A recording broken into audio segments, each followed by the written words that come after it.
Hello বন্ধুরা, good morning সবাইকে। তো আমার একটা নতুন ব্লগ ভিডিওতে তোমাদের সবাইকে জানাই অনেক অনেক স্বাগত।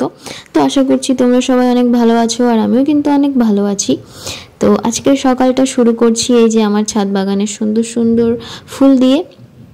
তো হ্যাঁ, প্রত্যেক দিনের মতোই সকালে উঠে স্নান সেরে চলে এসেছি ঠাকুর ঘরে। আর এই যে দেখো, পুজোটাও করে নিলাম। এরপর আজকে সকাল থেকে আমি দুপুর অবধি কী কী কাজ করি সেটাই তোমাদের সাথে শেয়ার করব। কি কি রান্না করব, কি খাবো, সব কিছুই। তো দেখো, এখন কিন্তু ঠাকুরকে পুজোটা দিয়ে দিলাম। তো পুজো দিয়ে আমি এখন চলে যাব নিচে। তো আজকেও কিন্তু প্রত্যেক দিনের মতোই অনেক সুন্দর সুন্দর ফুল ফুটেছিল গাছে। এই যে দেখো, তোমাদেরকে দেখিয়ে দিই আমার ঠাকুর ঘরটা কিভাবে আজ সাজিয়েছি ফুল দিয়ে। তো কেমন লাগছে কমেন্ট করে কিন্তু অবশ্যই জানিও আজকের ঠাকুর ঘরটা।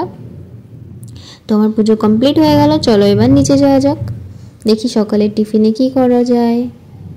তো নিচে এসে দেখছি মামুনি এই যে চা বানিয়ে ফেলেছে, পরোটা ছিল কালকের, তো সেটা গরম করে নিয়েছে, আর এই যে অনেকগুলো সবজি কিন্তু কেটে নিয়েছে। তো এখন আমি রান্না করব চাউমিন, আমার প্রিয় একটা ব্রেকফাস্ট। তো মামুনি কিন্তু আমাকে সুন্দর করে আলু গাজর কেটে দিয়েছে, ক্যাপসিকাম কেটে দিয়েছে, আর পেঁয়াজ কেটে দিয়েছে। তো চাউমিনটাও সেদ্ধ করে জল ঝরিয়েও রেখে দিয়েছে। এখন আমি এই যে দেখো, চা দিয়ে পরোটাটা খেয়ে আমি কিন্তু চাউমিনটা তৈরি করব। তো আজকে যেহেতু মামুনি চাইনি ঠাকুর ঘরে, আমি একাই পুজো করেছি, তাই মামুনি আমাকে বলছিল যে এই ফুলগুলো ফুটেছে, তাই না? আর আমি খেতে খেতে উত্তর দিচ্ছি যে হ্যাঁ, আজকে এই ফুল হয়েছিল।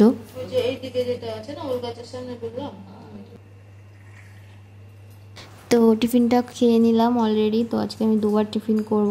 তোমরা তাই বলে আমাকে ভেবো না যে আমি খুব ভুক্কড়। আসলে চাটা না খেলে সকালবেলা একদম ভালো লাগে না। তো যেহেতু বললাম যে কালকের পরোটা ছিল, সেটাই একটা খেয়ে। তো চাউমিন, পাস্তা এসব করলে কিন্তু সাদা তেল দিয়ে আমরা করে থাকি। তো দেখো, তেলটা গরম হয়ে গেছে, এখন দিয়ে দেবো আলু আর গাজরটা। হ্যাঁ, আলু আর গাজরটা আগে দিয়ে তারপরে কিন্তু পেঁয়াজগুলো দেবো, না হলে পেঁয়াজগুলো পুড়ে যাওয়ার সম্ভাবনা থাকে। তারপর দিয়ে দেবো পরিমাণ মতো লবণ, আর লবণ দিয়ে কিন্তু ঢাকা দিয়ে দেবো। তো পেঁয়াজটা একটু পরে অ্যাড করলাম, কারণ পেঁয়াজটা আগে আগে দিয়ে দিলে কী হয়, পেঁয়াজটা পুড়ে যাওয়ার সম্ভাবনা থাকে। তাই আলু গাজরটা দিয়ে নেড়েচেড়ে নিয়ে কিন্তু পেঁয়াজ দিলাম। আর এই যে দেখো, এখন পরিমাণ মতো লবণ দিয়ে একটু ঢেকে ঢেকে এই সবজিটা সিদ্ধ করে নেব। তারপরে চাউমিন অ্যাড করে দেবো। তো দেখো, অনেকটা সেদ্ধ হয়ে গেছে, গ্যাস একদম কমিয়ে দিয়েছিলাম। এখন একটু ঢাকাটা উল্টে আবার নেড়ে চেড়ে দেবো। আশা করছি সেদ্ধ হয়ে গেছে, বেশিক্ষণ সেদ্ধ করতে হবে না। তো ভিডিওটা যারা এতক্ষণ দেখছো, অবশ্যই কিন্তু ভিডিওটা লাইক করে দিও, কমেন্ট করে জানিও আমার এই ভিডিওগুলো তোমাদের কেমন লাগে। আর ভালো লাগলে, অনেক ভালো লাগলে ভিডিওটা শেয়ার করে দিও, আর চ্যানেলটা কিন্তু সাবস্ক্রাইব করতে ভুলো না, আর বেল আইকনটাও প্রেস করে নিও। তো এদিকে আমি একটু লঙ্কা কুচি করে নিচ্ছি, কাঁচা লঙ্কা দেবো চাউমিনে, তার জন্য। তো সবজিটা সেদ্ধ হয়ে গিয়েছে, আমি এখন কিন্তু কাঁচা লঙ্কাটা অ্যাড করে দিলাম। আর এই যে চাউমিনের জন্য যে চাউমিন মশলা কিনতে পাওয়া যায়, সেটারই একটা প্যাকেট কেটে নিলাম। তো হলুদ ইউজ করব না, শুধু এই মশলাটা ইউজ করব। আর মাঝে মাঝে কিন্তু ভিনিগার আর সয়া সসও দিয়ে থাকি। তো হ্যাঁ, এটা পাস্তা মশলা, যেটা আমি চাউমিনেও ইউজ করা যায় বলতে গেলে। তো দেখো, দিয়ে দিলাম আমি। আর এখন আমি সুন্দর করে নেড়ে নেব মশলার সাথে। তো মশলাতে একটু দিলাম, আর এরপরে কিন্তু চাউমিনটা যখন অ্যাড করব তখন চাউমিনও আবার দেব। তো চাউমিনে জলটা ঝরে গিয়েছে, আমি এখন চাউমিনে পরিমাণ মতো লবণ মাখিয়ে নেব। আর তারপরে কিন্তু আমি কড়াইতে চাউমিনটা অ্যাড করব। এতে করে কী হয়, চাউমিনটা বেশি ঘাটা হয় না, আর চাউমিনটা মানে দলা দলা হয়ে যাওয়ার সম্ভাবনা কম থাকে। আর চাউমিনটা যাতে ঝরঝরা থাকে, তার জন্য কিন্তু ভালো করে চাউমিনটা ঠান্ডা জল দিয়ে ধুয়ে নিতে হয়। ধোয়ার পরে কিন্তু চাউমিনটা ঝরাতে দিয়ে রাখলে কিন্তু পরে দেখবে একদমই মানে লেগে যায় না, খুব সুন্দর ঝরঝরে থাকে। এই দেখো, দেখতে পাচ্ছ চাউমিনগুলো কিন্তু ভীষণ ঝরঝরে, একটার সাথে একটাও লেগে নেই। আর কড়াইতে দেওয়ার পরেও কিন্তু লাগবে না, এরকমই থাকবে। তো এই যে লবণটা মাখানো হয়ে গেছে, দেখো এখন আমি কড়াইতে সবজিগুলোর সাথে চাউমিনটাকে অ্যাড করে নিচ্ছি। তো আমি সুন্দরভাবে চাউমিনগুলো অ্যাড করে নিয়েছি। আর দেখো, চাউমিনের রঙটা কিন্তু ঠিক এরকম এসেছে। কারণ আমি একদমই হলুদ ইউজ করিনি, আর হলুদ কিন্তু পছন্দও করি না। তো এবার আমি একটু টেস্ট করে নেব লবণ টবণ ঠিক আছে কিনা। তো এর জন্য কড়াই থেকে একটু নামিয়ে নিলাম। তো চলো এখন চাউমিনটা টেস্ট করার পালা, দেখি কেমন হয়েছে, কেমন বানিয়েছি। তো হ্যাঁ, ঠিকঠাকই আছে, আর লবণ একটুকুও দেওয়ার প্রয়োজন নেই, একদম পারফেক্ট হয়েছে সব কিছু। তো এই ভিডিওটা কিন্তু এখানে শেষ করছি না, এই রান্নাটা এখানে শেষ করছি। এরপরে দুপুরে কি রান্না করব সেটা কিন্তু তোমাদের সাথে শেয়ার করব। তো দেখো খাওয়া দাওয়া হয়ে গেছে, এখন কিন্তু বাসন ধুতে চলে এসেছি।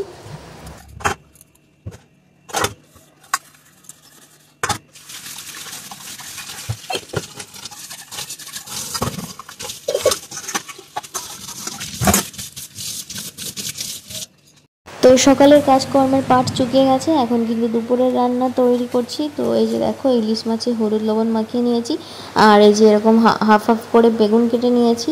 তো আজকে ইলিশ মাছ দিয়ে বেগুনের পাতলা ঝোল করব, আর কিভাবে রান্না করব সেটাই তোমাদের সাথে শেয়ার করছি। ওদিকে ভাই একটু মেটা গিলা এসব নিয়ে এসেছিল মুরগির, তো সেগুলোই পরিষ্কার করছে।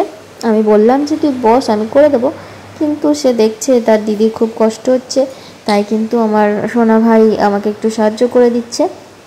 এদিকে দেখো আমি কড়াই চাপিয়ে দিয়েছি, আর কড়াইটা গরম হয়ে গেছে, এখন আমি মাছগুলো ভেজে নেব। তো ইলিশ মাছ ভাজবো, আর ইলিশ মাছের তেল রাখবো না সেটা তো হতে পারে না, তো একটু বেশি করেই তেল দিয়ে দিলাম। তো তেল গরম হয়ে গেছে, দেখো এখন মাছগুলো ছেড়ে দিচ্ছি। একদম হালকা করে মাছগুলো ভেজে নেব, বেশি কড়া ভাজবো না, কড়া ভাজলে কিন্তু ইলিশ মাছের টেস্ট চলে যাবে, একদমই ভালো লাগবে না।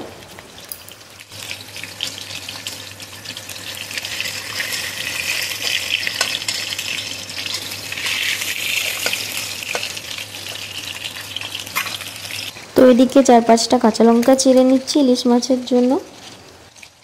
এদিকে কিন্তু ভাতটা উতরে গিয়েছে, তো ঢাকনাটা নামিয়ে নিচ্ছি।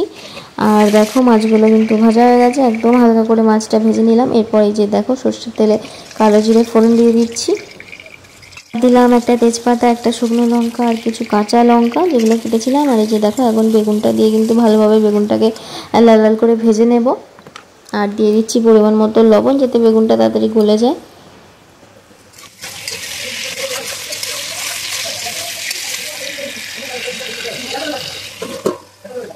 খুব সিম্পলভাবে কিন্তু ইলিশ মাছ বেগুন দিয়ে রান্না করা যায়, তবে আমি খুব সিম্পলভাবে রান্না করতে চাইছি না, যে কারণে একটা মশলা তৈরি করে নিলাম। এই যে একটা বাটিতে হলুদ গুঁড়ো, লঙ্কা গুঁড়ো, জিরে গুঁড়ো, ধনে গুঁড়ো দিয়ে একটা পেস্ট বানিয়ে নিলাম।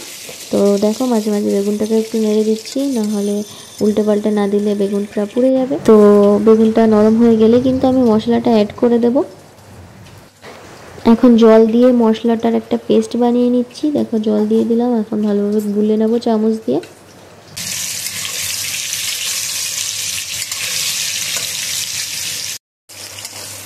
তো দেখো বন্ধুরা, বেগুনগুলো কিন্তু খুব সুন্দর লাল লাল ভাজা হয়ে গিয়েছে। আমি এখন ওই মশলার পেস্টটা অ্যাড করে দিচ্ছি, এরপর মশলাটার সাথে বেগুনটাকে ভালোভাবে কষিয়ে নেব, তারপরে কিন্তু মাছগুলো অ্যাড করে দেব।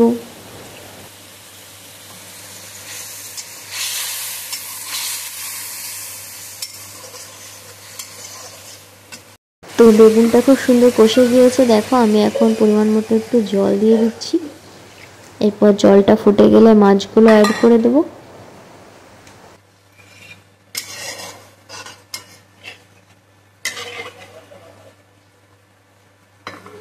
তো মাছটা ওদিকে ফুটছে, আর আমি এদিকে এই যে দেখো ওই যে ভাই যে মাংসটা পরিষ্কার করছিল সেটাতেই এখন হলুদ লবণ আর একটু লঙ্কার গুঁড়ো মিশিয়ে রেখে দেব। তো হলুদ আর লঙ্কার কৌটোটা খালি হয়ে গিয়েছিলো, এই কারণে একটা হলুদের প্যাকেট কেটে নিলাম, এটা কুকুমির হলুদ। আর এখন লঙ্কার প্যাকেট কেটে নেব, এই লঙ্কাটা হচ্ছে মিন্ত্রার। তো কুকমির লঙ্কাটা এর আগে ইউজ করেছি আমরা, কিন্তু আমার একদমই ভালো লাগে না কুকমির লঙ্কার পাউডারটা, তো এই কারণে এবার বলেছিলাম যে মিন্ত্রা বা অন্য কোনো কোম্পানির একটা লঙ্কার গুঁড়ো আনতে।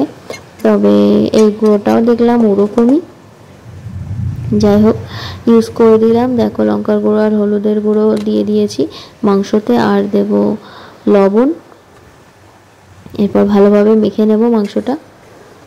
এদিকে দেখো আমার বেগুনের ঝোল ফুটতে শুরু করেছে, এখন মাছগুলো অ্যাড করে দেব।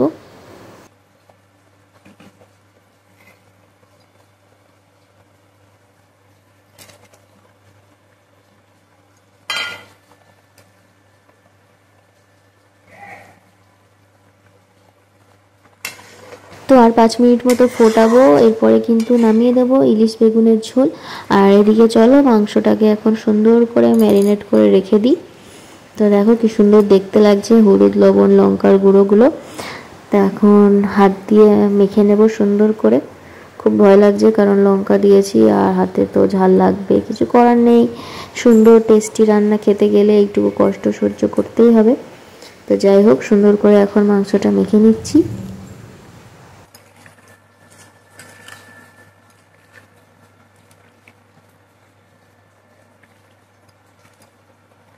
রুটির সাথে কিন্তু এই কষা মাংসটা খেতে খুবই ভালো লাগে। তো এখন সামান্য একটু সর্ষের তেলও অ্যাড করে দিচ্ছি মাংসটাতে। এরপর সুন্দর করে মেখে নিয়ে রেখে দেবো ফ্রিজে। রাতে এটা রান্না হবে আর রুটি হবে, তো তার জন্য এটা ম্যারিনেট করে রেখে দিলাম। ম্যারিনেট করে রেখে দিলে অবশ্যই টেস্ট একটা আলাদা আসে।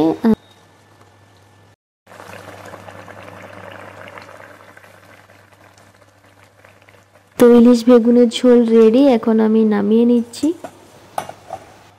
তো আজকের ভিডিওটা এখানেই শেষ করছি। রেসিপিগুলো তোমরা অবশ্যই বাড়িতে ট্রাই করো আর আমাকে জানিও কেমন হয়েছে। তো সবাই ভালো থেকো, সুস্থ থেকো, দেখা হবে নেক্সট ভিডিওতে। সবাই টেক কেয়ার অ্যান্ড বাই।